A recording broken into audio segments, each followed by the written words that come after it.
सबको प्रणाम। CS executive के jurisprudence interpretation and general laws में हम लोगों ने स्टार्ट की है ऑसम रिवीजन सीरीज, जिसमें आज हम लोग स्टार्ट कर रहे हैं चैप्टर सोर्सेस ऑफ लॉ। चलिए भाई, ऑसम रिवीजन एक लेक्चर में पूरे चैप्टर का ज़बरदस्त रिवीजन हम लोगों को करना है। चलिए जी, sources of law, nature and meaning of law, ये चार्ट नोट्स है मेरे, जिसमें हम लोग पूरा रिवीजन चार्ट के माध्यम से कर लेंगे। तो nature and meaning of law अलग अलग जूरिस्ट लोगों ने डिस्क्राइब किया है, एक ने नहीं, कई तरह के जूरिस्ट हैं, लॉ के एक्सपर्ट्स हैं जिन्होंने डिस्क्राइब किया है। अच्छा, विदाउट यूनानिमिटी, यूनानिमिटी मतलब सबके एक मत नहीं है, सबके अलग अलग मत हैं, है ना। किसी ने पॉजिटिविस्टिक, किसी ने रियलिस्टिक, किसी ने नेचुरल, किसी ने हिस्टोरिकल, सब ने अलग अलग तरीके से लॉ को डिफाइन किया है। प्रश्न ये उठता है कि यूनानिमिटी क्यों नहीं है, क्यों नहीं है। इसको आप एक सिंपल एग्जाम्पल से समझ सकते हो। भाई 1860 में लॉ का जो नेचर, पर्पस और सोर्स था वो बदल गया। 2018, 2020, 2021 आते आते जो नेचर, पर्पस और सोर्स है लॉ का वो बदल गया। देखो यहाँ पर एक हमने डायग्राम बनाया है, एक सॉरी इक्वेशन बनाई है। The nature, purpose and source of law in 1860 is not equal to the nature, purpose and source of law in 2018 या 2020 या 2021। आ रही बात समझ में? भाई इन वर्षों में सब कुछ बदला है। क्या पता था हमको कि आईटी एक्ट 2000 करके आ जाएगा? तो नेचर, पर्पस, लॉ बदल गया, सोर्स बदल गया, है ना। तो लॉ को एक डेफिनेशन या एक तरीके से डिस्क्राइब नहीं किया जा सकता है, क्योंकि जो पर्पस, नेचर और सोर्सेस लॉ के आज से 150 साल पहले थे वो आज नहीं है। इसलिए लॉ के अलग अलग जूरिस्ट की डेफिनेशन कभी भी एक नहीं हो सकती।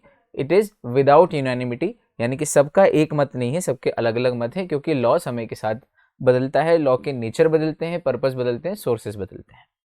ठीक है। लॉ के कितने स्कूल्स हैं, और हमने स्कूल शब्द का अर्थ समझा था, स्कूल यानी थ्योरी। तो कितनी थ्योरीज हैं लॉ की? तो basically there are 5 theories of law. Natural definition of law, positivistic definition of law, historical, sociological और रियलिस्टिक डेफिनेशन ऑफ लॉ, ये हमने पढ़ी है। अब नेचुरल स्कूल, एक एक स्कूल ऑफ लॉ, एक एक थ्योरी ऑफ लॉ का हम लोग शॉर्ट में डिस्क्रिप्शन देखते हैं। नेचुरल स्कूल ऑफ लॉ, इसके जूरिस्ट कौन कौन हुए हैं, कौन कौन नेचुरल स्कूल ऑफ लॉ को बिलोंग करने वाले विद्वान लोग हैं? तो अल्पाइन, सिसेरो, जस्टिन, सैलमन और विनोग्रेडॉफ, ये नेचुरल स्कूल ऑफ लॉ वाले हुए हैं। देखो भाई, तो अल्पाइन का क्या कहना था? अल्पाइन का कहना था लॉ इज द आर्ट और science of equitable and good. क्या सही है, क्या न्यायपूर्ण है और क्या उचित है, उसका जो आर्ट और उसकी जो साइंस है वो लॉ है। सिसेरो का कहना था कि नेचर में, प्रकृति में जो सबसे हाईएस्ट लॉजिक इम्प्लांटेड है, जो हाईएस्ट रीजन इम्प्लांटेड है, वो लॉ है। जस्टिन का कहना था, जस्टिन का बहुत बढ़िया डेफिनेशन थे, अपने क्लास में भी पढ़ी थी, जो जस्ट और अनजस्ट के स्टैंडर्ड बताए वो लॉ है। क्या न्याय है और क्या अन्याय है, उसके जो स्टैंडर्ड बताए वो लॉ है। तो जस्ट से जस्टिन बनाए, तो जस्टिन की डेफिनेशन में जस्ट अनजस्ट आता है, याद करना आसान है। फिर body of principles recognised and applied by state in the administration of justice, ये सेलमन का कहना था कि लॉ क्या है, जस्टिस को प्रवर्तित कराने के लिए, जस्टिस को लोगों में देने के लिए, to execute justice among society, जो स्टेट के द्वारा प्रिंसिपल रिकॉग्नाइज किए जाते हैं उन्हें हम लॉ बोलते हैं। और विनोग्रेडॉफ का कहना था, it is a set of rules imposed and enforced by society with regards to attribution and exercise of power over persons and things, यानी कि सोसाइटी के द्वारा जो रूल्स एनफोर्स किए जाते हैं लोगों के ऊपर, उसे हम लॉ कहते हैं। ये नेचुरल स्कूल ऑफ लॉ वाले का कहना था। पॉजिटिविस्टिक डेफिनेशन ऑफ लॉ या पॉजिटिविस्टिक थ्योरी ऑफ लॉ जिन लोगों की थी, उसमें दो प्रमुख लोग थे। पहला जॉन ऑस्टिन और दूसरा केल्सन। जॉन ऑस्टिन का कहना था law is the aggregate of rules, law rules का एक समूह है, एग्रीगेट यानी समूह, कई सारे रूल्स का समूह है, जो किसने बनाए हैं? जो पॉलिटिकली हमसे सुपीरियर व्यक्ति है उसने, यानी कि राजा ने। किसके लिए बनाए हैं? Set for politically subjective man, यानी प्रजा के लिए। मैंने कहा था राजा को हम किंग कहेंगे, सुपीरियर कहेंगे, प्रजा को सब्जेक्ट कहेंगे। तो सब्जेक्टिव मैन यानी प्रजा, तो राजा के द्वारा सेट किए जाते हैं प्रजा के लिए। ठीक है। इन अदर वर्ड्स, अगर हम जॉन ऑस्टिन की बात को अलग शब्दों में कहें तो क्या कहेंगे? In other words, law is the command of the sovereign, यानी कि जो भी हमसे सुपीरियर है, सोवरीन है, राजा है, उसकी जो कमांड है हमारे लिए, प्रजा के लिए, वही लॉ है। और law is equal to command plus duty plus sanction.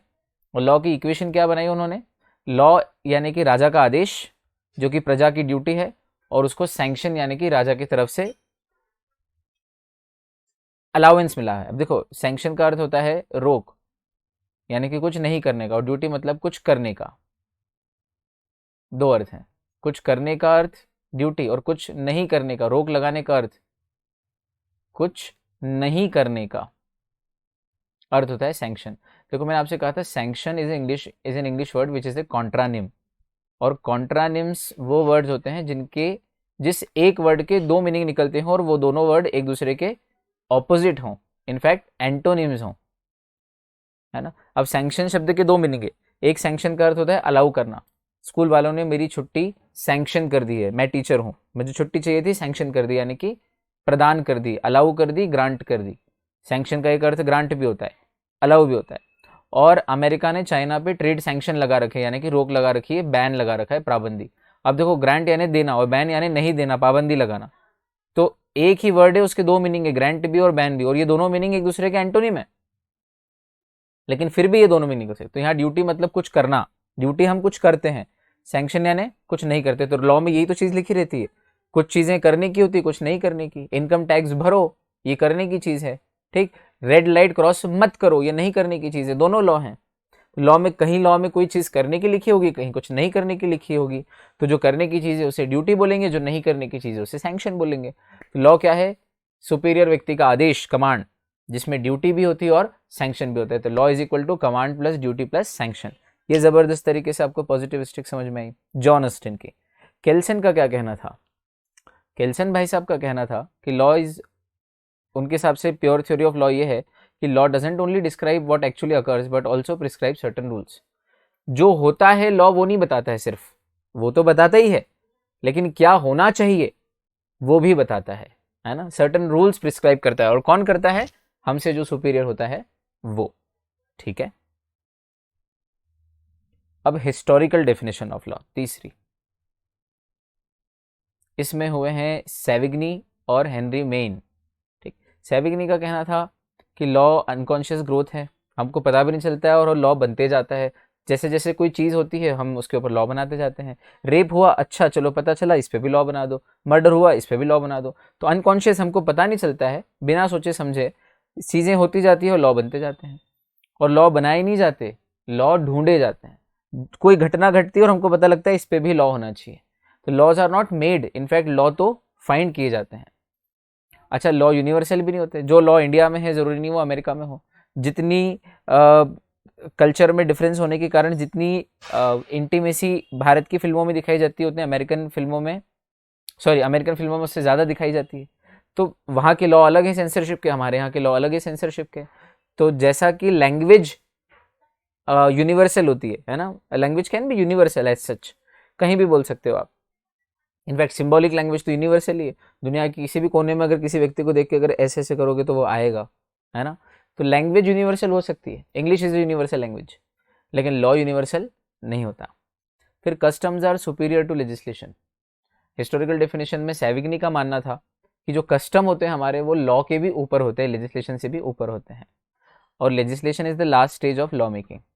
और ये जो पार्लियामेंट्स या सरकारें अंत में जो लॉ बनाती हैं किसी चीज़ के ऊपर, ये तो लास्ट स्टेज है, लेकिन उसके पहले ही उसकी ज़रूरत महसूस होकर वो सोसाइटी में ऑटोमेटिकली एक्सेप्ट हो जाता है। जैसे कि सरकार कानून रेप पे न भी बनाए तो भी सोसाइटी एक्सेप्ट कर चुकी कि रेप एक अपराध है, और सरकार न भी कानून बनाए तो करने वाला पकड़ में आएगा तो लोग ही पकड़ के मार देंगे उसको, है ना। तो लॉ तो आखिरी स्टेज पे बनता है, लेकिन उसको फाइंड तो पहले ही कर लिया जाता है कि इसके ऊपर लॉ बनना चाहिए। ऐसा कौन कहता है, सेविग्नी भाई साहब कहते हैं हिस्टोरिकल थ्योरी ऑफ लॉ में। हेनरी मेन ने क्या कहा, उनके हिसाब से लॉ हमारे पास दो थॉट्स लेके आए। Law has come down to us in two notions, notion यानी थॉट्स। पहला notion of order and notion of force. इनका कहना है कि लॉ सरकारी आदेश है, और वो आदेश हमको फोर्स यानी कि ज़बरदस्ती मानना पड़ता है, यानी कि मानना कोई चाहता नहीं है लेकिन मानना पड़ता है। Notion of order and notion of force, ठीक है, परफेक्ट। अब है चौथी, सोशियोलॉजिकल डेफिनेशन ऑफ लॉ। इसमें कौन कौन विद्वान हुए हैं, डुगिट, एहरिंग और रॉस्कोपाउंड, ठीक। डुगिट का कहना था essentially and exclusively a social fact, law एक सोशल फैक्ट है। सोशोलॉजिकल डेफिनेशन के पहले ऑथर डुगिट का कहना था कि लॉ एक सोशल फैक्ट है, सोसाइटी को गवर्न करने के लिए, सोसाइटी को ठीक से चलाने के लिए लॉ का होना जरूरी है। ठीक है। एहरिंग का कहना था the form of guarantee of the conditions of life of society assured by state's power of constraint. इनका कहना था कि स्टेट यानी सरकार चलाने वाले जो हैं, राजा हैं या सरकारें हैं, उनके पास एक पावर ऑफ कंस्ट्रेंट होता है, यानी रोक लगाने का पावर। कंस्ट्रेंट यानी रोक लगाना, तो लोग रोक लगाने का पावर है। किस बात की रोक? कि कुछ गलत ना हो सोसाइटी में। और वो कैसे लगती है? वो लगती है लॉ बना के। तो लॉ बनाने से क्या गारंटी हो जाती है कि सोसाइटी में लोगों को एक अच्छी जिंदगी मिलेगी? हाँ। क्यों? क्योंकि सरकार ने रोक लगा दी है कि रेप कोई नहीं करेगा, मर्डर कोई नहीं करेगा, चोरी कोई नहीं करेगा, अगर करेगा तो जेल जाएगा, मौत की सजा होगी। तो लॉ क्या है? लॉ हमारे सुप्रीम व्यक्ति के द्वारा या स्टेट के द्वारा बनाया गया वो रूल्स हैं, वो बातें हैं जो सोसाइटी में लोगों को एक अश्योरेंस देती है, गारंटी देती है कि उनकी कंडीशन ऑफ लाइफ अच्छी रहेगी। और वो कंडीशन ऑफ लाइफ अच्छी रहेगी, इस बात की गारंटी क्यों है? क्योंकि स्टेट के पास लोगों के ऊपर कंस्ट्रेंट लगाने का पावर है, रोक लगाने का पावर है। गलत चीज़ों को नहीं होने देने के लिए रोक लगानी पड़ती है। ठीक है।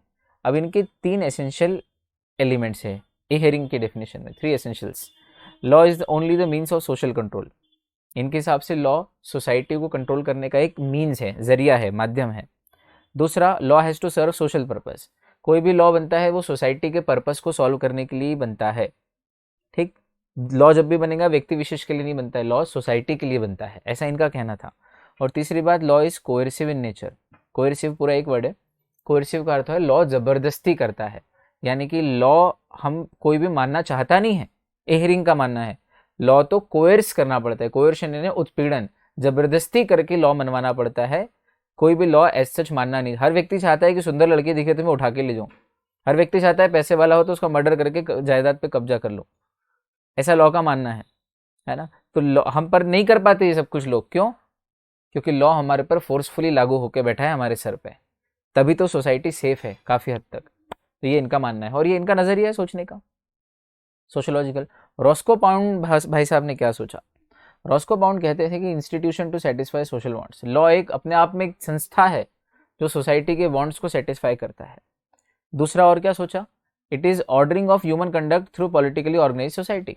पॉलिटिकली ऑर्गेनाइज सोसाइटी मतलब पॉलिटिकल पार्टीज या डेमोक्रेसी चलाने वाले जो देश के नेता हैं, वो नेता लोग जो हैं वो हमारे लिए रूल्स बनाते हैं, वो ऑर्डर करते हैं कि ह्यूमन कंडक्ट सोसाइटी में कैसा होना चाहिए। बेसिकली हमसे जो ऊपर है वो व्यक्ति सोसाइटी को ठीक तरीके से चलाने के लिए हम लोगों पे ऑर्डर देते हैं ताकि ह्यूमन कंडक्ट कंट्रोल में रहे, तो सोसाइटी प्रेम से जिए। ये रॉस्को पाउंड भाई साहब का कहना था। ROSCOE, ये रॉस्को पाउंड की स्पेलिंग है, ROSCOE, एक सी में कट जाएगा, ये रॉस्को पाउंड। ठीक है। और यहाँ कोएर्सिव पूरा वर्ड है। ठीक है। आफ्टर ऑल दिस करेक्शंस आगे बढ़ रहे हैं। Realistic definition of law. Realistic definition देने वाले 2 विद्वान, होम्स और कार्डोजो। इनका कहना है लॉ एक जुडिशियल प्रोसेस है। ठीक है। तो होम्स का कहना है law is a statement of circumstances in which public force will be brought to bear upon through courts. Realistic बात करो, लॉ एक स्टेटमेंट ऑफ सर्कमस्टेंसेस है, मतलब ऐसा ऐसा हुआ तो ऐसा ऐसा होगा। रेप किया तो 7 साल की सजा, मर्डर किया तो उम्र कैद या फिर मौत की सजा, ग्रीवियस हर्ट किया तो इतने की सजा, डेकॉइटी की तो 5 साल की सजा। तो इनका कहना है कि अलग अलग सर्कमस्टेंसेस पे लॉ का एक स्टेटमेंट, लॉ क्या है? एक स्टेटमेंट है अलग अलग सर्कमस्टेंसेस में कि ऐसा हुआ तो ऐसा होगा, जिसके और वो चीज़ फोर्स में किससे लाई जाती है? फोर्स में किससे मतलब इफेक्ट में किससे लाई जाती है? Through courts. लॉ का पालन हमेशा कौन कराता है? कोर्ट कराता है। आदेश कौन देता है? कोर्ट। अगर किसी को पकड़ के लाया जाएगा तो कहाँ लाया जाएगा? कोर्ट में। फिर सजा सुना के उसके ऊपर फोर्सफुली कॉम्पेंसेशन कौन लगाएगा या जेल में कौन भेजेगा? कोर्ट। तो law is a statement of circumstances जिसमें पब्लिक फोर्स को लाया जाता है, इफेक्टिव बनाया जाता है थ्रू कोर्ट्स। होम्स का कहना था। कार्डोजो भाई का क्या कहना था? इनका कहना था law is a rule of conduct established to justify the prediction with reasonable certainty that it will be enforced by courts if the authority is challenged is a principle और रूल ऑफ लॉ। इनका कहना था कि law एक prediction है कि ऐसा ऐसा होगा विथ रीजनेबल सर्टेनिटी। ठीक। जैसे कि हमने कंपनीज एक्ट बनाया तो हमको पता था कि कुछ लोग शेल कंपनीज बनाएंगे, तो उन्होंने पहले से ही कर दिया, उसके ऊपर प्रोविजन बना दिया। या फिर मान लो कि हम लोगों ने एक एक्ट बनाया भारत में से, इंडियन पीनल कोड लॉ बनाया आईपीसी 1860, और उसमें लिखा कि कोई भी व्यक्ति अगर ग्रीवियस हर्ट करता है किसी दूसरे व्यक्ति को तो ये सजा दी जाएगी। तो क्या पता था लॉ बनाने वालों को कि आगे भारत में कभी कोई ग्रीवियस हर्ट करेगा कि नहीं करेगा? लेकिन आप देखो किया ही है ना, 1860 के बाद आज तक कितना बार ग्रीवियस हर्ट हुआ है। इसका मतलब लॉ एक रीजनेबल सर्टेनिटी के साथ प्रिडिक्शन करता है, वही सर्कमस्टेंसेस को प्रेडिक्ट करता है, और फिर उन सर्कमस्टेंसेस में अगर चैलेंज होता है, कोर्ट में जाता है, तो किस तरीके से वो इन्फोर्स होगा ये भी लिख देता है पहले से। तो लॉ बहुत ही रियलिस्टिकली चलता है। लॉ आइडियलिस्टिकली नहीं चलता है कि देखो आइडियल वर्ड में कुछ भी गलत नहीं होता है, काय को नेगेटिव सोच रहे हो, कुछ गलत नहीं होगा, काय को बनाना है ऐसे लॉ? तुम सोचते ही क्यों हो कि भारत में कभी रेप होगा? रहने दो, कोई रेप नहीं होगा और कोई कानून बनाने की जरूरत नहीं है। ऐसा आइडियलिस्टिक नहीं चलता है लॉ, लॉ चलता है रियलिस्टिकली। अब आया? और रियलिस्टिकली में आपको प्रिडिक्शन करना पड़ती है कि भाई क्या क्या गलत हो सकता है, और वो जो कुछ गलत हो सकता है वो अगर कोर्ट में आएगा कभी मामला उससे रिलेटेड, तो उसको कैसे सामने वाली पार्टी अगर चैलेंज करती तो कैसे सॉल्व किया जाएगा, कैसे फोर्स किया जाएगा, कैसे एनफोर्स और एग्जीक्यूट किया जाएगा, ये जो हम पहले से ही प्रेडिक्ट करके लिख देते हैं उसे हम लॉ कहते हैं। अब sociological, realistic, positivistic, historical, natural, पांचों ही लोगों ने लॉ को अपने अपने नजरिए से देखा। पांचों सही है, गलत कोई भी नहीं है, बस जिसने जिस नजरिए से देखा उसने उस नजरिए से डिफाइन कर दिया। ठीक, परफेक्ट। आगे भाई rule of law. Rule of law किसे कहते हैं? रूल ऑफ लॉ मतलब ये रियलिस्टिक डेफिनेशन में से एक पार्ट निकला है रूल ऑफ लॉ। देखो भाई, तीन तरह के लॉ होते हैं rule of law: mandatory law, prohibitive law और परमिसिव लॉ। मैंडेटरी लॉ मतलब कोई चीज ऐसी है जो आपको करनी ही पड़ेगी, अच्छा एफर्मेटिव यानी कुछ करने का, है ना। प्रोहिबिटिव लॉ यानी नेगेटिव कंडक्ट, यानी कि आपको ये चीज नहीं लेके चलना है, ये काम नहीं करना है। ठीक। और परमिसिव लॉ उसे कहते हैं जो ना कंपलसरी है और ना प्रोहिबिटेड है, आपकी इच्छा पे है, आप चाहो तो करो नहीं तो मत करो। तो देखो लॉ लॉ का जो रूल होता है वो कितने प्रकार का होता है? तीन प्रकार का। एक वो जो कंपलसरी है, लॉ ने कुछ चीजें कंपलसरी की हैं, वो आपको करना ही पड़ेगी। प्रोहिबिटिव मतलब कि आपको नहीं करना है, मना ही है। ठीक। और तीसरा परमिसिव लॉ मतलब जो अलाउड है लेकिन फोर्स नहीं है, चाहो तो करो। इसका एग्जाम्पल क्या बनेगा? मैंडेटरी लॉ मतलब पेमेंट ऑफ टैक्स, अगर आप टैक्स के स्लैब में आ रहे हो तो मैंडेटरी है, टैक्स भरना ही पड़ेगा, आपके पास ऑप्शन नहीं है, तो ये मैंडेटरी हो गया। ठीक। फिर वेपन कैरी करना भारत में अलाउड नहीं, तो ये एक नेगेटिव कंडक्ट है जिसपे प्रोहिबिशन लगा रखा है कि आप ये काम नहीं कर सकते। और तीसरा क्या है? तीसरा है नीदर रिक्वायर्स नॉर फॉरबिड्स, मतलब इंडिविजुअल के डिजायर पे है, उसकी इच्छा पे है, करना हो तो करो। जैसे कि राइट टू वोट, अब वोट देना भारत में अधिकार है, लेकिन देना जिसने वोट नहीं दिया उसको जेल में डाल देंगे, ऐसा है क्या? नहीं। देने जाओगे तो मना नहीं करेंगे, नहीं दोगे तो जेल में भी नहीं डालेंगे, ऑप्शनल है। तो जो ऑप्शनल है वो परमिसिव लॉ, जो जो नहीं कर सकते वो प्रोहिबिटिव लॉ, और जो कर सकते हैं, जो करना ही पड़ेगा, वो मैंडेटरी लॉ। मतलब मैंडेटरी लॉ को हम डूज बोल सकते हैं, प्रोहिबिटिव लॉ को डोंट्स बोल सकते हैं, और परमिसिव लॉ को ऑप्शनल बोल सकते हैं। As easy as that, dos dos and don'ts, dos don'ts and optionals. Perfect, वाह भाई। अब है सिग्निफिकेंस ऑफ लॉ, लॉ के महत्व की बात चल रही है थोड़ी सी, तो देखें जरा लॉ का क्या महत्व है, लॉ के बारे में कुछ बातें बताओ भाई।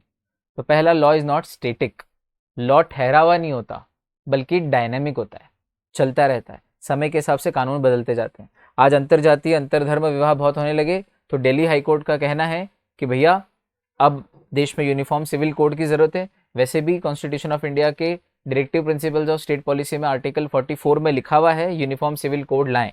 माना कि directive principles of state policy compulsory नहीं है, इन्फोर्सेबल नहीं है, लेकिन फिर भी स्टेट से एक्सपेक्ट किया जाता है कि वो डीपीएसपी को फॉलो करते हुए देश को ठीक तरीके से गवर्न करे। तो आज हो सकता है कि ये लॉ आ जाएगा भारत में। तो हिंदू मैरिज एक्ट, मुस्लिम पर्सनल लॉ जो होते हैं, शरीयत एक्ट वगैरह जो है, जो इनहेरिटेंस, मेंटेनेंस, मैरिज, डिवोर्स से रिलेटेड हैं, उनमें एक वास्ट ड्रास्टिक चेंज आ जाए और वो खत्म होकर उसकी जगह की यूनिफॉर्म सिविल कोड आ जाए जो पूरे देश में एक जैसा लगेगा, irrespective of the religion, caste और क्रीड और एनी अदर रीजन। तो भाई लॉ बहुत डायनेमिक है, लॉ ठहरा हुआ नहीं है, बदलता रहता है, डायनेमिक है। It changes with time and requirements of the society. Prevailing law must be in conformity with the customs and aspirants of its people. और ये भी है कि जो प्रिवेलिंग लॉ है, देश में जब भी जो भी कानून लागू हो, प्रिवेलिंग हो, वो हमेशा देश के लोगों के जो कस्टम है, रीति रिवाज हैं और उनके जो एस्पिरेशंस हैं, जो भावनाएं हैं, उसके साथ कन्फर्मिटी में होना चाहिए। मतलब उसको ठेस पहुंचाने वाला नहीं होना चाहिए, बल्कि उसके साथ न्याय करने वाला और उसके साथ चलने वाला होना चाहिए। ये लॉ का एक सिग्निफिकेंस। दूसरा, law has undergone a vast transformation. Law बहुत वास्टली ट्रांसफॉर्म हुआ है समय समय पे। लॉ में कंसेप्चुअल चेंजेस भी हुए हैं और स्ट्रक्चरल चेंजेस भी हुए हैं, है ना। और लॉ एब्स्ट्रैक्ट जस्टिस की बात नहीं करता, बल्कि लॉ सोशल जस्टिस की बात करता है। तो इस पूरे को एक सेंटेंस में लिखेंगे तो लॉ में बहुत सारे कंसेप्चुअल और स्ट्रक्चरल चेंजेस हुए हैं। लॉ एब्स्ट्रैक्ट जस्टिस की नहीं, बल्कि सोशल जस्टिस की बात करता है। दो बातें। तीसरा, law provide socio economic justice and remove socio economic imbalances. Social और इकोनॉमिक जस्टिस प्रोवाइड करता है और सोशल और इकोनॉमिक का जो इम्बैलेंस है उसको रिमूव करता है। तो सोशल इकोनॉमिक ही है दोनों में, लेकिन अंतर यह है कि लॉ सोशो इकोनॉमिक जस्टिस देता है और सोशो इकोनॉमिक इम्बैलेंस को हटा के बैलेंस करता है। ठीक ठीक। तो फिर इसमें आप एक सेंटेंस और जो लिखोगे वो ये है कि law has to serve as a vehicle of social change and as a harbinger यानी symbol of social justice. Law हमेशा सोशल चेंज का एक व्हीकल यानी सोशल चेंज लाके देने वाला या सोशल चेंज लेके आने वाला एक माध्यम बने, है ना। सोसाइटी में चेंज लाए। सती प्रथा पे कानून आया, सोसाइटी में चेंज आया, है ना। ट्रिपल तलाक हटा, सोसाइटी में चेंज आया, है ना। ऐसा मानते हैं लोग। अलग अलग धर्म की अलग अलग भावनाएं भी हो सकती है। हम एक जनरल बात कर रहे हैं, इसमें कोई हमारा रिलीजियस या पॉलिटिकल कोई इंटरफेरेंस भी नहीं है, नहीं हमारा कोई व्यू पॉइंट है। ठीक। तो सोसाइटी में चेंजेस आए, सोशल चेंज आए और लॉ उसमें एक कारण बने। उसी तरह सोशल जस्टिस का भी सिंबल बने लॉ। ये लॉ का सिग्निफिकेंस है। ठीक है। अब अगर हम बात करें कि भाई भारत में जो लॉ बने हैं, इतने सारे कई तरह के कानून हैं, उनके सोर्सेज क्या हैं, तो हम उनको दो तरह से क्लासिफाई कर सकते हैं। सोर्सेज ऑफ इंडियन लॉ, पहला प्राइमरी सोर्सेज और दूसरा सेकेंडरी सोर्सेज। ठीक।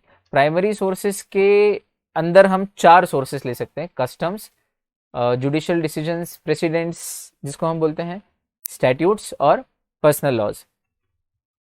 जबकि सेकेंडरी सोर्सेज में justice, equity and good conscience और सोर्सेज ऑफ इंग्लिश लॉ। ठीक। तो ये कितने सोर्सेज हो गए? दो, प्राइमरी सोर्सेज और सेकेंडरी सोर्सेज। और प्राइमरी सोर्सेज कितने हैं? 1 2 3 4। Secondary sources 1 2। ठीक। तो प्राइमरी सोर्सेज में भी पहला सोर्स क्या है? कस्टम। तो आओ कस्टम से शुरू करते हैं, एक एक को समझ लेते हैं फटाफट। देखें जरा, कस्टम भैया प्राइमरी सोर्स ऑफ लॉ है। ठीक। अब कस्टम के प्रकार देखो कितने तरह के होते हैं। With sanction, without sanction. Custom without sanction मतलब वो कस्टम जिनको लॉ की सहमति नहीं है ना। यहाँ सैंक्शन का अर्थ वही है जो नॉर्मली होता है, अलाउड। सैंक्शन यानी अलाउड, यहाँ भी वही सैंक्शन यानी अलाउड। तो विथ अलाउड यानी कि जो अलाउड है, और विदाउट अलाउड यानी कि जो अलाउड नहीं है। ठीक। तो वो कस्टम जो अलाउड नहीं है वो पॉजिटिव मॉरलिटी है ना। आपके यहाँ कस्टम होगा कि भैया हमारे यहाँ एक लड़की को ब्याह के लाते हैं और परिवार के सब लोग उससे बच्चे पैदा करते हैं। कोई ट्राइबल पीपल कह दे कि हमारे यहाँ ये कस्टम है, पूरे देश में पूरी दुनिया में कहीं नहीं ऐसा कस्टम, पर मान लो कोई आ जाए तो भैया ये वो कस्टम है जिसको हम सैंक्शन नहीं देंगे। This will be A custom without sanction. सरकार इसको अपनी तरफ से अलाउ नहीं करेगी। क्यों? क्योंकि ये पॉजिटिव मॉरलिटी है। गलत को होने नहीं देना इस तो मॉरलिटी है, ये तो गलत है यार। एक महिला से परिवार के 4 बेटे कैसे बच्चे पैदा कर लेंगे? दिस इज नॉट अलाउड, है ना। तो ये पॉजिटिव मॉरलिटी है। ये वो कस्टम होगा जिसको सैंक्शन, आपके यहाँ कस्टम होगा तो होगा, लेकिन हम इसको अलाउ नहीं, इसके लिए कोई कानून बनेगा नहीं, आपको एक विशेष दर्जा दिया जाएगा कि भाई आपकी सोसाइटी में अलाउ कर लो, बस ये अलाउड नहीं होगा। अच्छा, कुछ कस्टम ऐसे होते हैं जो अलाउड होते हैं, जैसे हम दिवाली मना रहे हैं, ये कस्टम है, अलाउड है। जैसे बहुत सारे कस्टम है भाई, मुसलमान ईद मनाते हैं, गले मिलते हैं, हिंदू पैर छूते हैं, सबके अपने, हम दिए लगाते हैं, मंदिर में पूजा करते हैं, है ना। तो ये सब कस्टम्स हैं। तो ये जो कस्टम्स हैं जो सोर्स ऑफ लॉ बनते हैं आगे जाके, वो कस्टम अलाउड किए जाते हैं, लेकिन उसके भी दो भेद हैं, लीगल कस्टम और कन्वेंशनल कस्टम्स। कन्वेंशनल कस्टम्स जो प्योरली ट्रेडिशनल होते हैं, रूढ़ी से चले आते हैं, कन्वेंशनल यानी रूढ़ी। और लीगल कस्टम मतलब जिनके बेसिस पे लॉ बनता है। वो लीगल कस्टम भी दो तरह के होते हैं, लोकल और जनरल। अगर किसी पर्टिकुलर लोकेलिटी में वो लीगल कस्टम हो तो बस उस एरिया के लिए वहां पे लॉ बनता है, वो लोकल कस्टम। और जो पूरे देश में जिस कस्टम पे लॉ, जैसे दिवाली की छुट्टी पूरे देश में दी जाती है, वो जनरल कस्टम है। ठीक, चलो भाई, अब कस्टम सोर्स ऑफ लॉ है, ये तो समझ में आया सर, लेकिन कस्टम भी तो वैलिड होना चाहिए। आप तो चाहे जैसा कस्टम उठा के ले आओ, बोले हमारे यहाँ तो 2 साल के बच्चे को शराब पिलाना शुरू कर देते ताकि बड़ा होकर बहुत बड़ा शराबी बने, ये हमारे दादा परदादा पुश्तों से कस्टम है। तो ऐसे कस्टम नहीं चलते भाई साहब, कस्टम भी होना चाहिए वैलिड। तो एक वैलिड कस्टम के क्या रिक्विजिट्स हैं, क्या एसेंशियल एलिमेंट्स हैं? तो बोले एक वैलिड कस्टम के लिए सबसे पहली कंडीशन ये है कि वो एंटीक होना चाहिए, यानी कि बहुत प्राचीन काल से चला आया हो, आज का नहीं हो, फ्रॉम टाइम्स इमेमोरियल, पता नहीं कितने समय से चला आ रहा हो, तो पुराना होना चाहिए। ठीक, ये नहीं पता हो कि कब से शुरू हुआ, इतना पुराना। दूसरा, कस्टम शुड बी सर्टन, है ना, आपका जो कस्टम है वो सर्ट, पता नहीं दादाजी तो ऐसा करते थे लेकिन हम ऐसा करते हैं, उसके पहले पता नहीं क्या करते थे, पर हाँ इस तीज के दिन कुछ करते जरूर थे। नहीं, कस्टम शुड बी सर्टन कि भाई हम अमावस्या के दिन दिवाली मनाते हैं, ये तीज के दिन महिलाएं व्रत रखती हैं हरतालिका, है ना, तो कस्टम शुड बी सर्टन। तीसरा, कस्टम शुड बी रीजनेबल। बोले हमारे तो कस्टम है, शिव जी ने जहर पिया, हम सब भी जहर पीते, भाई मर जाओगे। माना कि हो सकता है कि शिव जी ने पिया होगा, लेकिन उसके बाद वो परंपरा से कई लोगों ने पिया हो, हजारों लाखों लोगों ने, और हर पीढ़ी वाला पीता हो, ऐसा तो कहीं पढ़ा नहीं। ठीक, एंटीक तो है, सर्टन भी है कि भाई बहुत पुरानी बात है, और सर्टन है कि शिव जी ने विष पिया, चलो ये दो ठीक है, पर रीजनेबल नहीं है। सब ऐसा करने लग जाए तो दुनिया में लोग मर जाए शिव जी के नाम पे। भैया वही पी सकते हैं हलाल विष, गले में अटका लेते हैं नीलकंठ, इंसान को पीने के लिए शिव जी ने खुद ने भी नहीं कहा, आया, तो कस्टम शुड बी रीजनेबल। भाई महादेव अगर भांग का प्रसाद आप उनको चढ़ाते हो, लेकिन वो बच्चों को थोड़ी पिलाया जा सकता है, इवन बड़ों को भी नहीं पीना चाहिए, तो रीजनेबल कस्टम होना चाहिए। चौथा, it should be compulsorily observed, custom ऐसा हो जो आपकी सोसाइटी के लोग फॉलो करते हो। अगर आपका वो कस्टम ऑप्शनल है कि ठीक है आपको मनाना हो तो मनाओ, नहीं मनाना तो मत मनाओ कोई पर्टिकुलर फेस्टिवल, जैसे राखी पे राखी बांधना कंपलसरी है ना, कंपलसरी इन द सेंस कि बांधते ही हैं, प्राय कोई नहीं बांधता बात, लेकिन हिंदुओं में तो लिखा है कि बांधना चाहिए, एटलीस्ट आपके ग्रंथों में या आपकी परंपरा में वो कंपलसरी हो।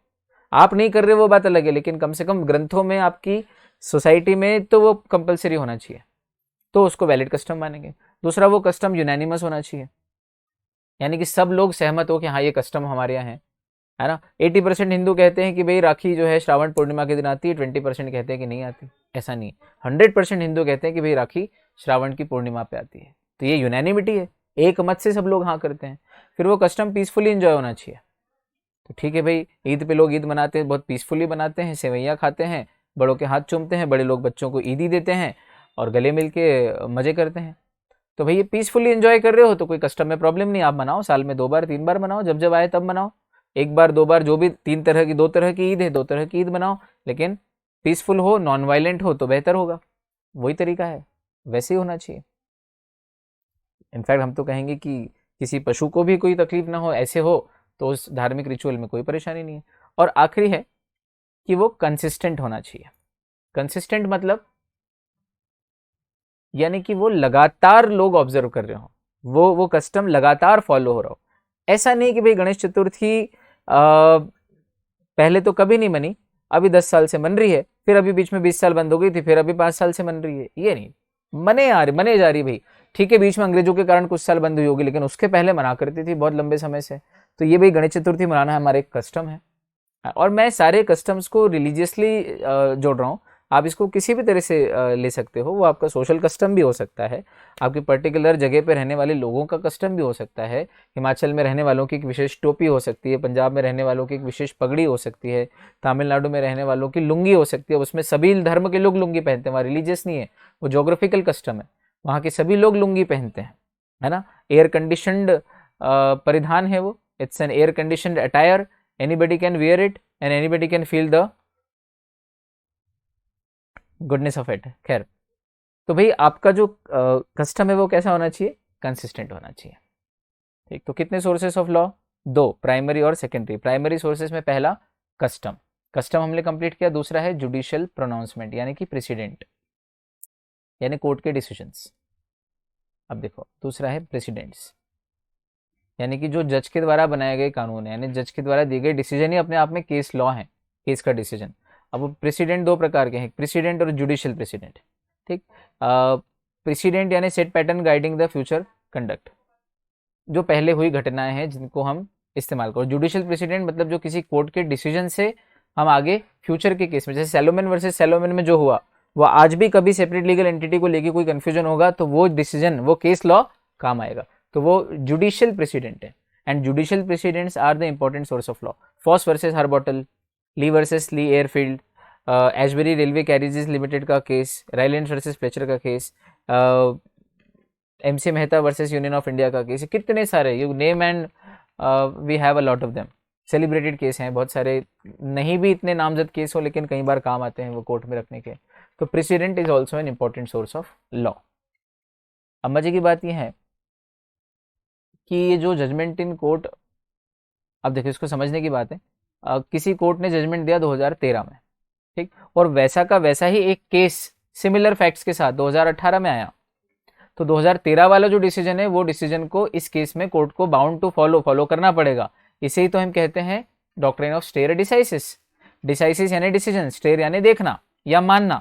तो आपको सेट डिसीजन को you have to follow the decision of the court, follow the decision of the court.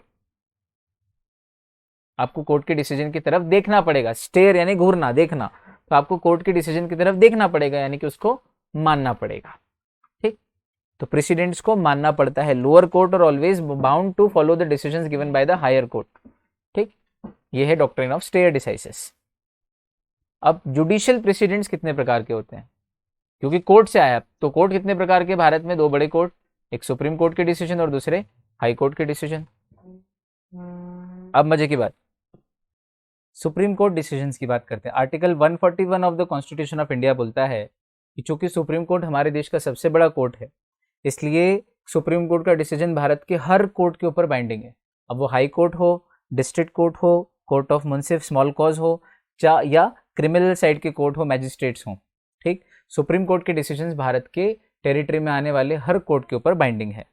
ठीक, अच्छा, सुप्रीम कोर्ट का खुद का डिसीजन खुद के ऊपर बाइंडिंग है, मतलब decision of Supreme Court in 2000 is binding on any bench of Supreme Court in 2021? तो जवाब आया नहीं, सुप्रीम कोर्ट के खुद के डिसीजंस खुद के ऊपर बाइंडिंग नहीं है, लेकिन सुप्रीम कोर्ट की बड़ी बेंच के डिसीजन छोटी बेंच पे बाइंडिंग है। जैसे सुप्रीम कोर्ट की 5 जजेस की बेंच का डिसीजन 3 जजेस की बेंच के ऊपर बाइंडिंग है। तो ये याद रखने वाली बात है बच्चों।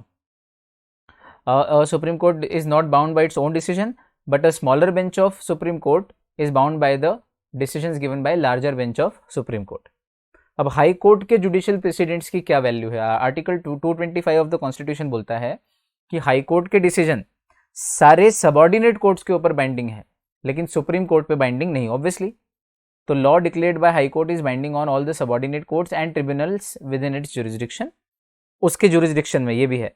और decision of Delhi high court is not binding on Bombay high court, but it is persuasive in nature.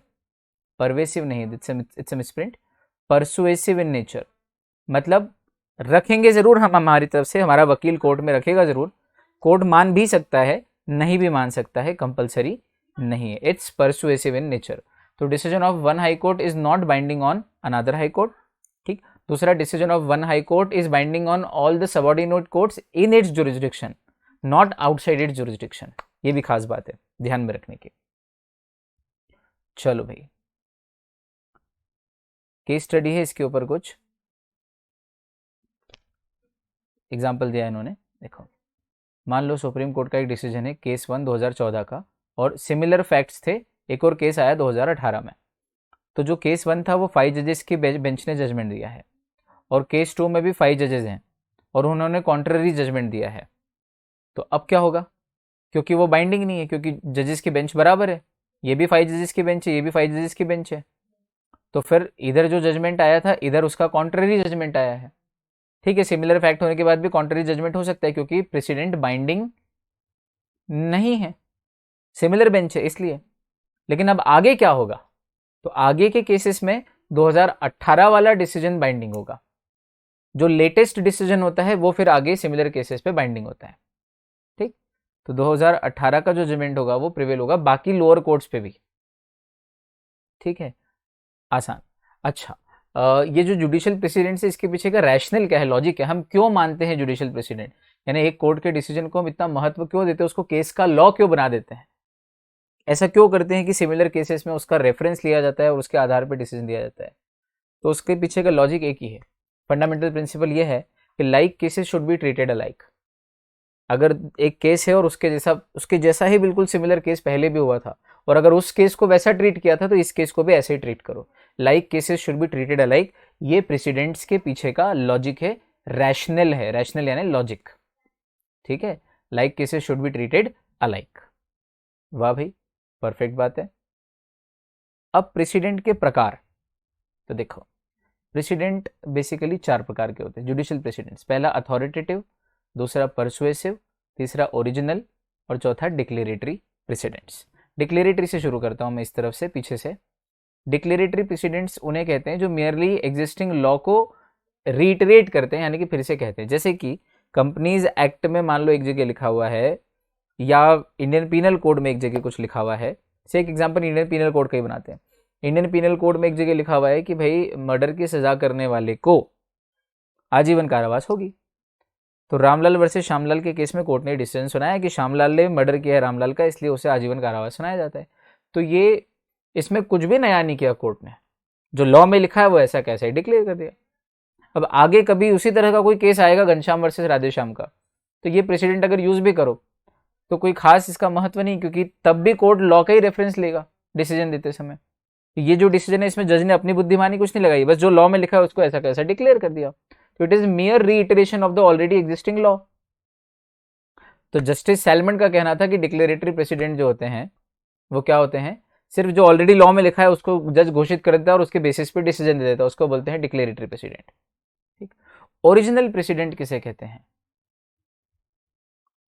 Original president उन्हें कहते हैं कि जिसमें कोर्ट कोई न्यू लॉ लगाता है और खुद से कुछ क्रिएट करता है ना। जैसे कि इसका एग्जांपल है, for example section 377 is unconstitutional, जहां आप लॉ को तो एक तरफ रख देते हो, लॉ को फॉलो ही नहीं करते हो, बल्कि अपनी ओर से कुछ डिसीजन देते हो ओरिजिनली पहली बार कि भाई कॉन्स्टिट्यूशन ऑफ इंडिया का या आईपीसी का सेक्शन 377 जो है वो अनकॉन्स्टिट्यूशनल है, जिसमें सेम सेक्स मैरिज को या सेम सेक्स रिलेशनशिप को अननेचुरल बता के पनिशेबल ऑफेंस माना था।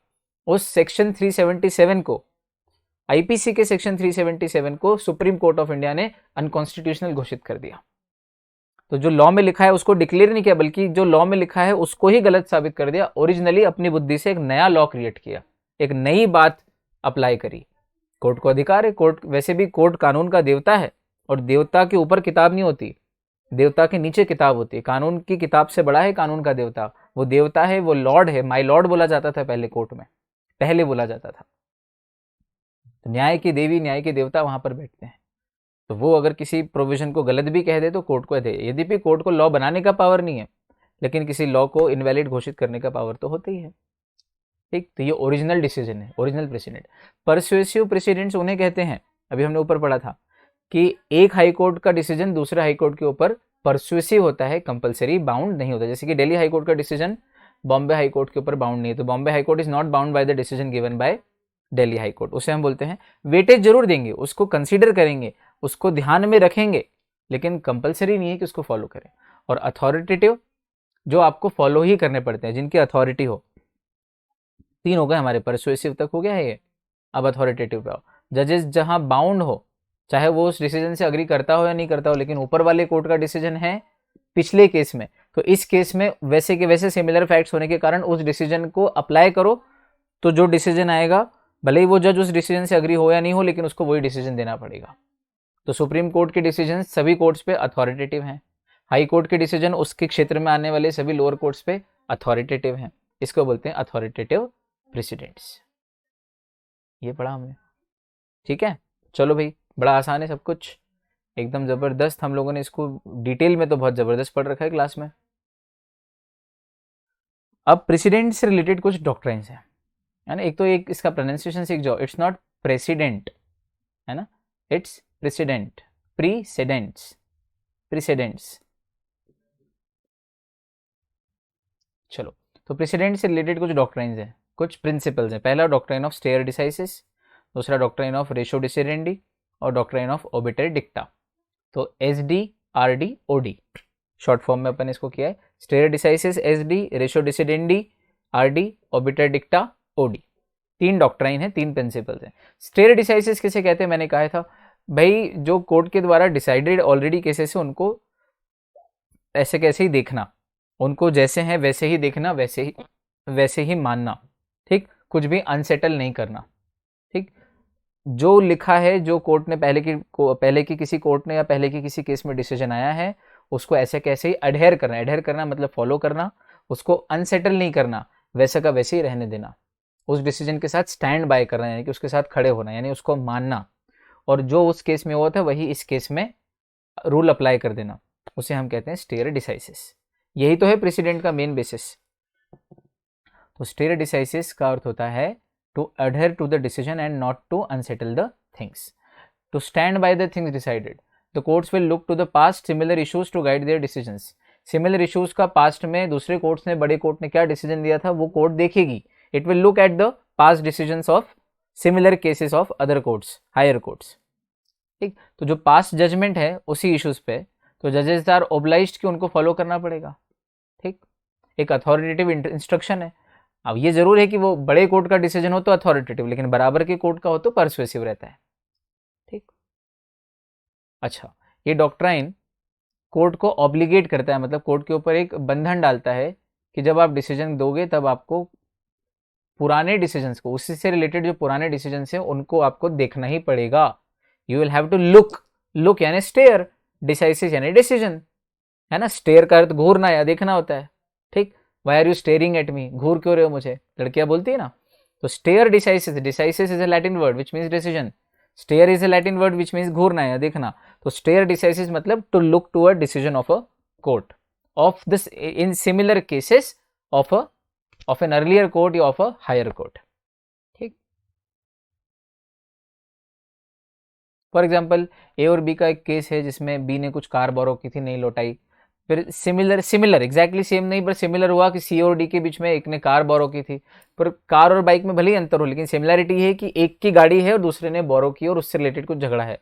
तो फिर ए और बी के केस का जो डिसीजन है वो काफी हद तक सी और डी के केस में अप्लाई हो जाएगा, अगर वो हायर कोर्ट का डिसीजन हो तो। अगर बराबर के कोर्ट का हो तो परसुएसिव, और लोअर कोर्ट का हो तो बाइंडिंग नहीं होगा, लेकिन अगर हायर कोर्ट का है तो वो प्रेसिडेंट के रूप में काम आ जाएगा, उस डिसीजन को हम देख सकते हैं, स्टेयर डिसाइसिस, ऐसा। परफेक्ट। अगला डॉक्ट्राइन है रेशो डिसिडेंडी। रेशो का अर्थ होता है रीजन, रेशो का अर्थ होता है रैशनल, याद रखने में बड़ा काम आएगा आपको। रेशो यानी रैशनल, रीजन, लॉजिक, डिसिडेंडी यानी डिसीजन। तो रेशो डिसिडेंडी का अर्थ होता है जजेस reason for coming to a decision. किसी भी डिसीजन पे पहुंचने के लिए जज के क्या लॉजिक्स हैं, क्या रीजन है, किस कारण से जज डिसीजन पे पहुंचा, उसे कहते हैं ratio decidendi. The reason for a decision, that is rational for a decision. It is the legal rule used by judge to determine the final decision. Court use legal, political and social principles with its reasoning. Set precedents are binding. देखो, court जब भी decision देता है तो legal, political और social principles को ध्यान में रखते हुए डिसीजन देता है। सोसाइटी में क्या चल रहा है, पॉलिटिक्स में यानी कि देश चलाने वाली सरकार क्या कर रही है और लॉ क्या कहता है, इन सब चीज़ों को ध्यान में रख के जज एक डिसीजन पे पहुंचता है। और जब वो डिसीजन पे पहुंचता है तो उसका रीजन हमेशा देता है। कहते हैं ना, तमाम सबूतों और गवाहों को मद्देनजर रखते हुए अदालत इस नतीजे पे पहुंची है। तो वो सबूत और गवाह के साथ साथ और जितने भी कारण होते हैं वो सब कारण कोर्ट बताता है, ठीक है। वो ओरल प्रोनाउंसिएशन में सब कुछ भले ही ना बताए, लेकिन जो रिटर्न डिक्री आती है कोर्ट की या रिटर्न ऑर्डर आता है वो विस्तार से उसके अंदर सब कुछ लिखा रहता है। तो the reason given by the जजेस for coming on to a particular conclusion in a case are always mentioned by the judge in his decision, and that principle is known as ratio decidendi। और ये ratio डिसिडेंडी के कारण ही तो हम stair decisis कर पाते हैं कि इस जज ने इस केस में ये जजमेंट इसलिए दिया था। तो वो जो इसलिए दिया था वो लिखा होता है जजमेंट में, तभी तो आगे हम उसी तरह के दूसरे केस में, इस केस में भी उसी तरह की चीजें हैं। और देखो, जिस कारण से जज ने वो डिसीजन दिया था वो कारण इस केस में भी मौजूद है, इसलिए इस केस में भी वही केस का डिसीजन एप्लीकेबल करते हुए मेरे क्लाइंट को जिताओ। तो ऐसा वकील कब कहेगा पुराने केस का प्रेसिडेंट यूज करते समय, जब पुराने केस के डिसीजन में रेशो हो, रीजन हो, लॉजिक हो, ठीक। तो कोर्ट हर केस में अपना लॉजिक या रीजन देती है और उसे कहते हैं रेशो डिसिडेंडी, ठीक। फिर है भाई ऑबिटरी डिक्टा। इसका सिंगुलर है ऑर्बिटरी डिक्टम। एग्जाम में अगर ऑर्बिटरी डिक्टम आ जाए तो अलग से कोई दूसरा प्रिंसिपल नहीं, वो डिक्टम का ही प्लूरल डिक्टा है। जैसे मीडियम का मीडिया है, वैसे ही डिक्टम का डिक्टा है। ठीक, तो ऑर्बिटरी डिक्टा बोलता है लैटिन फ्रेज एक जिसका अर्थ है said by the way.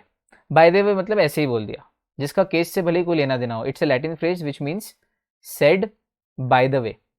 Bye the वे मतलब जजमेंट सुनाते सुनाते जब जज उस जजमेंट से रिलेटेड जो चीजें नहीं है, है ना, या कैजुअल ओपिनियन है ना, वो भी बोल देता है। ठीक, judicial utterances in the course of delivering a judgment which were necessary for the decisions. कुछ चीजें तो जज जरूरी चीजें बोलता है कि भाई इस केस में ऐसा ऐसा हुआ, ये धारा लगी, ये सबूत आए, ये सब चीजें तो बिल्कुल जरूरी हैं। कुछ कैजुअल ओपिनियन, और हमारे ओपिनियन में ये केस जो है वो रेयरेस्ट ऑफ द रेयर है, और इस केस में ऐसी परिस्थितियां भी निर्मित हुई हैं कि जो हमने पहले कभी नहीं सुनी। तो ये कुछ कैजुअल ओपिनियंस दे देते हैं जज, है ना, जैसे निर्भया के केस में दी थी। तो ये जो कैजुअल ओपिनियंस होते हैं जज के, बाय द वे जो चीजें बोल दी जाती हैं, वो भी कई बार काम आती हैं। वो अथॉरिटेटिव तो नहीं होती क्योंकि वो जजमेंट का पार्ट नहीं है, वो ऐसे ही बाय द वे बोलती है। वो परसुएसिव इन नेचर होती है। वो प्रेसिडेंट में अगर लिखी, कोर्ट के डिसीजन में लिखी भी हो तो भी वो परसुएसिव नेचर की होती है।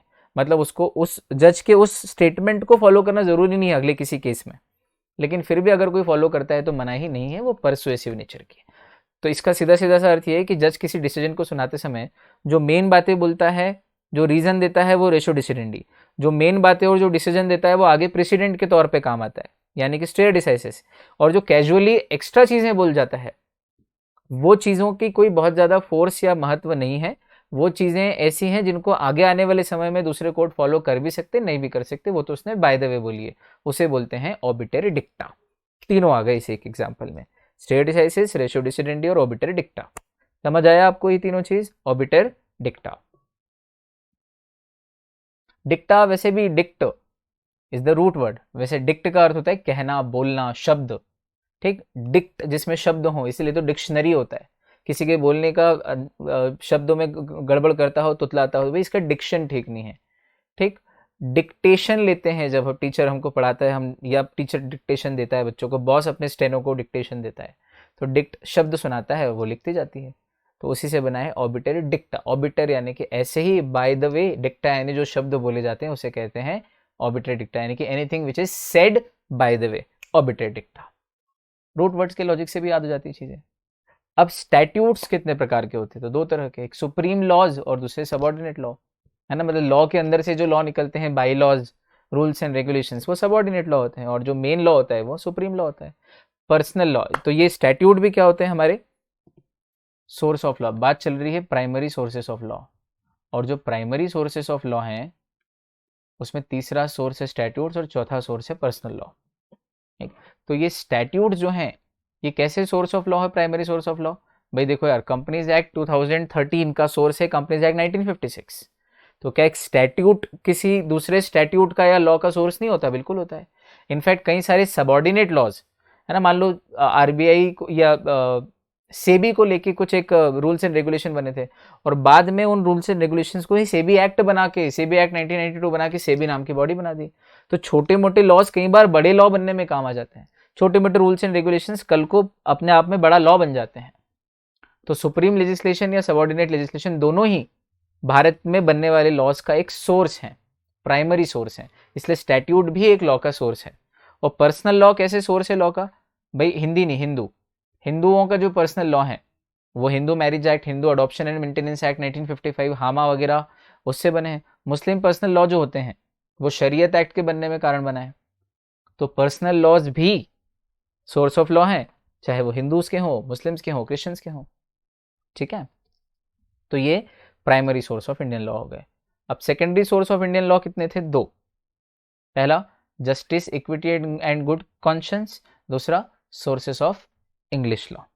अब justice, equity and good conscience को हम कैसे समझेंगे? भाई देखो, secondary source of Indian law मतलब कुछ चीजें ऐसी हैं कि जो बहुत मेन तो नहीं है, लेकिन ये तो तय है कि वो लॉ में होगी होगी। जैसे कि न्याय, जस्टिस, इक्विटी यानी समानता, गुड कॉन्शियंस यानी कि सही अंतरात्मा, निर्मल अंतरात्मा यानी कि गुड इंटेंशंस। तो जो भी लॉ बनेगा वो गुड इंटेंशन से बनेगा, न्याय के लिए बनेगा, सबको समान रखने के लिए बनेगा, कहीं भेदभाव नहीं होगा, है ना। He who comes to equity must do equity, ये एक प्रिंसिपल है। He who seeks justice must do justice, या he who seeks equity must do equity, है ना। तो भाई ये कुछ ऐसे प्रिंसिपल्स हैं जो लॉ में फॉलो किए। Opportunity of being heard should be given to every person, ये वो प्रिंसिपल्स है जो फॉलो करने ही पड़ेंगे ना यार, है ना। तो ये justice, equity and good conscience के जो प्रिंसिपल्स हैं, ये secondary source of Indian law है। दूसरा, इंग्लिश लॉ के जो सोर्सेस हैं, जो इंग्लिश लॉ के सोर्सेस हैं वही इंडियन लॉ के भी सोर्सेस हैं। इंडियन लॉ के सेकेंडरी सोर्सेस क्या है? इंग्लिश लॉ के सेकेंडरी सोर्सेस, इंग्लिश यानी इंग्लैंड के लॉ। तो इंग्लिश लॉ के सोर्सेस क्या है? बोले वहां का कॉमन लॉ, वहां के स्टैट्यूट लॉ, वहां के प्रिंसिपल्स ऑफ इक्विटी, वहां के मर्केंटाइल या कमर्शियल लॉज। तो अंग्रेजों के जो मर्केंटाइल लॉज हैं, जो इक्विटी के प्रिंसिपल्स हैं, स्टैट्यूट लॉज हैं या कॉमन लॉज हैं, जिनसे इंग्लिश लॉ बना है, तो इंग्लिश लॉ के जो सोर्सेस हैं वही इंडियन लॉ के भी सेकेंडरी सोर्सेस है, क्योंकि इंडिया का लॉ अंग्रेजों के लॉ से काफी हद तक प्रभावित है। क्योंकि अंग्रेजों ने हमारे देश पे राज किया है, तो हमारे देश के कई कानूनों पे उनकी छाप है। कुछ कानून तो तब के हैं जो अंग्रेजों के ज़माने में बने थे, आज तक हैं। इंडियन कॉन्ट्रैक्ट एक्ट 1872 अंग्रेजों के समय का बना हुआ कानून है जो आज तक लागू है हमारे देश में। ये तो एक एग्जाम्पल है, बहुत सारे ऐसे, है ना। तो इंग्लिश लॉ के सोर्सेज जो हैं, जो कि common law, statute law, principles of equity या मर्केंटाइल लॉ है, वही इंडियन लॉ के भी सेकेंडरी सोर्सेस हैं। वाह। अब भारत के जो मर्केंटाइल लॉज हैं, इंडिया के जो मर्केंटाइल लॉज हैं, उनके क्या सोर्सेस हैं? ये इंडियन मर्केंटाइल लॉ या कमर्शियल लॉ के सोर्सेस, याद रखना इंडियन। अभी तक तो कॉमन बात थी सारे लॉ के सोर्सेस, अब पर्टिकुलरली भारत के जो मर्केंटाइल लॉज यानी कि बिजनेस लॉज हैं, उनके सोर्सेस क्या हैं? तो बोले इंग्लैंड का जो मर्केंटाइल लॉ है वो हमारे इंडिया के मर्केंटाइल लॉ का सोर्स है। इसके अलावा भारत में जो अलग अलग लॉ बने हैं समय समय पे, वो हमारे मर्केंटाइल लॉ का सोर्स है। जैसे कि companies act is a mercantile law, है ना। कंपनीज एक्ट 2013 का सोर्स क्या है? Companies act 1956। तो भारतीय लेजिस्लेशन के द्वारा इनेक्ट किया गया एक एक्ट या लेजिस्लेशन ही भारत के किसी दूसरे, भाई MRTP act is a source of competition act 2002। तो भारत के ही लेजिस्लेशन के द्वारा बनाया गया कानून भारत के ही किसी दूसरे कमर्शियल या मर्केंटाइल लॉ का सोर्स बन जाता है।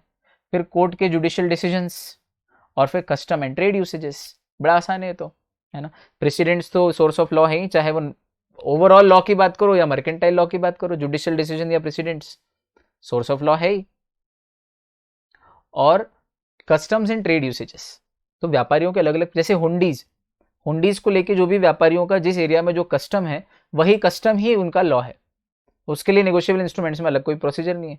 तो भाई कई बार कस्टम्स एंड ट्रेड यूसेजेस भी बहुत इंपॉर्टेंट रोल प्ले करते हैं मर्केंटाइल लॉ में, कमर्शियल लॉ या बिजनेस लॉज में। ठीक है, चलो। और एक आखिरी इंट्रोडक्शन हमारे सब्जेक्ट का, कि भाई सब्जेक्ट का नाम है jurisprudence, interpretation and general laws.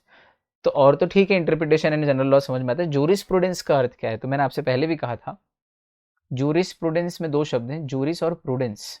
Juris का अर्थ होता है लॉ, रूट वर्ड है जर। देखो जर, जस, जड, इन सब का अर्थ लॉ होता है। जड से बना है जुडिशरी, जुडिशियल, जुडिशियस, ठीक, जुडिकेटा, एडजुडिकेशन, ये सब जड से बने। जर से जूरी, जूरिस्प्रूडेंस, जूरिस्टिक, जूरिडिकल, ये सब जर से बने। जस से justice, just, just and equity, unjust, injustice, ठीक। तो ये सारे वर्ड जस्ट से बने, तो इनका मीनिंग लॉ ही होता है। ठीक है, तो जर से बना जूरिस, जूरिस यानी लॉ, और प्रूडेंस का अर्थ होता है नॉलेज। तो the knowledge of law and the study of law और the science of law is known as jurisprudence. तो jurisprudence is the study of the science of law. दो बार हो गया study of the, is the study of the science of law. तो law एक science भी है। वाह, मजा आ गया। और देखो जूरिस्प्रूडेंस पढ़ना मतलब लॉ पढ़ना कैसे है ये सीखना, और ये सब्जेक्ट तगड़ा हो गया ना, तो फिर चाहे कोई लॉ हो, कंपनी लॉ हो, सिक्योरिटी लॉ हो, ईबीसीएल का कानून हो, सीए का लॉ हो, सीएस का लॉ हो, एलएलबी का लॉ हो, अगर आप जूरिस्प्रूडेंस एज ए सब्जेक्ट पढ़ना सीख गए तो फिर लॉ कहीं भी हो आप उस लॉ को अच्छे से समझ सकते हो। आप लोगों ने बहुत प्रेम से सुना। हमारा सोर्सेस ऑफ लॉ का जो ऑसम रिवीजन लेक्चर था वो यहाँ पूरा हुआ। अगली मुलाकात फिर अगले ऑसम रिवीजन लेक्चर के साथ, अगले चैप्टर के। तब तक के लिए bye bye, take care and keep smiling all of you. Thank you so much.